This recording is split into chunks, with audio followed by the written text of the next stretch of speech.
After the contraction phase number 1 comes the expansion phase and then the trending phase. As you can see, price goes into consolidation and we get the squeeze. We notice the low high and high low. We mark out the contraction phase. Now we know that the banks are going into a reset, and this is where they're starting to plan their move.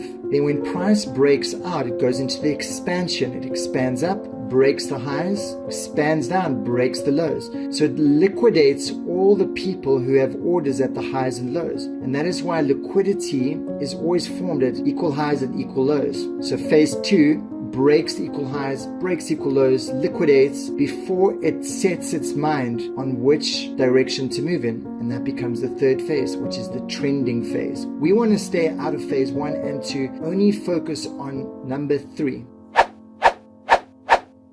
Supply and demand core principle. So as you can see, I'm on a Bitcoin chart, and what I've done is I'm on the 4-hour. I've marked out all the indecision candles which are at these points and breaks of structure. And as you can see over here, each zone is represented by an indecision candle. We've got the supply zone here, indecision candle, demand zone, indecision, demand zone, supply zone. The indecision candles are the points where the banks are about to make a move. You can see here we've got this contraction point I've marked out here, then this massive move, this contraction point, then this massive move. It's super important to mark out these contraction zones because you can anticipate a move before it even occurs. If we'd marked out the zone beforehand, we could have anticipated this drop, and the same over here. But what we do is we mark out these zones based on these indecision candles, and these become liquidity trading zones. These are the zones we want to mark out on a chart. Wait for price to come into these zones and then start looking for entries.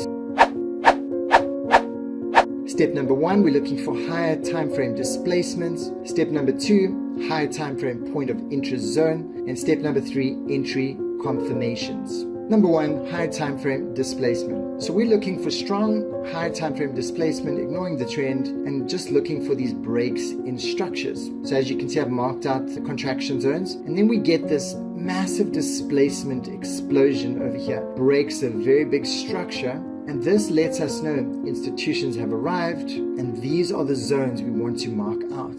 The 2 best setups we're going to focus on for this strategy are drop-based rally setups and rally-based drops. So as you can see, price drops, we have this base and then a rally. Over here we've got a rally, base, and drop setup. So you want to focus on these ones because these are 2 setups that are not really reliant on the trend direction at all. The key is to notice this massive displacement down, which shows that there's extreme volume pushing to the downside. If we see a base, which is a contraction zone, then we look for this expansion out the zone, which is showing displacements. We mark out the zone and we take an entry at the zone that was created from this displacement. And as you can see, the same thing happened. Massive rally here, a lot of volume in the markets, contraction phase, then price bursts out into the expansion phase, leaves behind an order block, comes back, taps into that, and that's where we get our confirmation entry. With supply and demand, most of the time you don't need a trend direction. Price usually ping-pongs through these levels, especially from strong zone to zone. If you are good at identifying strong zones, a trend direction is not necessary, as long as you know where the liquidity is. So as you can see here, massive displacements, we leave an indecision candle, mark out that indecision candle, and price respects it perfectly. We've got displacement over here, we've actually got rally, base, rally, indecision candle with all these wicks, and mark out that zone. Price comes, dips back in here, and you can see it leaves another indecision candle here. Indecision candles are signs of reversal. If you're trading block to block, the overall trend is not that important. What's important is finding the strong displacement. This is probably one of the most important things to identify, is displacement. It shows there's movement in the market, there's buyers and sellers who are active, there's money in the market. As we can see, we've got this displacement, break of structure, leaves behind the zone, price comes up, taps into the zone, there's an indecision candle there, and price reverses. Same thing happens over here, it's massive displacement, breaks structure, we get a change in character, it leaves behind a nice little zone, mark out the zone, price comes, dips into it perfect, and we take a confirmation entry right over here. Number 2, points of interest. We're looking for higher time frame supply and demand zones. How we determine the strength of the zone is the displacement, the momentum moving away from the zone. We get the contraction phase, and then we get this displacement, which shows there's volume in the markets. We mark out the indecision candles, or the last buy candle before the up move, the last sell candle before the down move. These become our zones that we stretch out.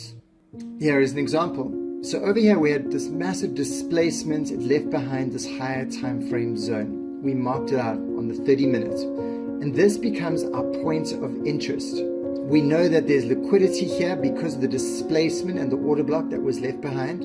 Maybe it was an indecision candle, or it was an engulfing candle, and possibly even an imbalance left behind.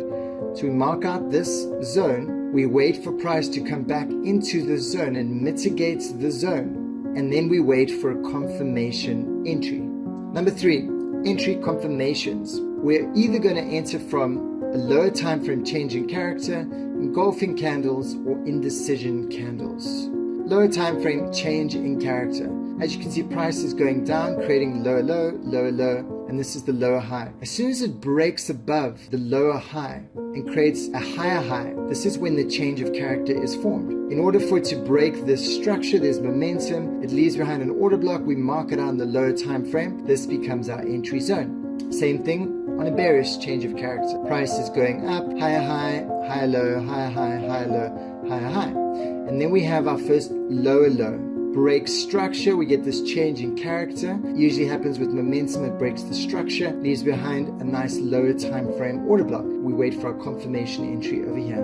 Another way we can enter is on engulfing candles. So as you can see, price comes back to the zone and we get this very big bullish candle, which is an engulfing candle. It engulfs the candle before it. This is a strong sign that there are buyers present, and we can take an entry just from the top of the candle, stop loss at the bottom of the zone. Here's a more of a close-up. It's a massive momentum candle with the wick to the downside, showing rejection to the downside. Could take our entry right over here, stop loss at the bottom of the zone. Another example of these engulfing or momentum candles. Price comes up, taps into our zone. Then we get this massive engulfing candle, engulfs the candle before it, showing that there's selling pressure. The sellers are here. There's also an indecision candle over here, which is stronger confirmation. We could have entered right over here with our stop loss at the bottom of the zone. Closer example, price taps into our zone. We could have just entered off this indecision candle because that would have been a strong enough signal. But then we see this momentum candle. This could have been the second confirmation to enter.